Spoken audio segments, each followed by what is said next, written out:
Nasir Toshakhana 2 case में अदालत बानी पीटीआई ऐं बुशरा बीबी खे मजमूई तौर 17 साल कैद जी सज़ा ॿुधाए छॾी आहे।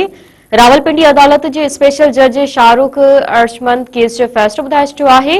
तोशाखाना 2 केस में बानी पीटीआई ऐं बुशरा बीबी खे 10 साल कैद जी सज़ा ॿुधाई वई आहे, जॾहिं त ॿिन्हिनि खे पीसीपी कलम 409 तहत 7 साल कैद जी सज़ा ॿुधाई वई आहे।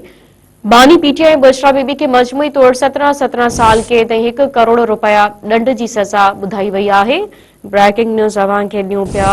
तोशाखाना 2 केस में अदालत बानी पीटीआई ऐं बुशरा बीबी के मजमूई तौर 17 साल कैद जी सज़ा ॿुधाए छॾी आहे। रावलपिंडी अदालत जे स्पेशल जज शाहरुख अर्शमंद केस जो फ़ैसिलो ॿुधाए छॾियो आहे।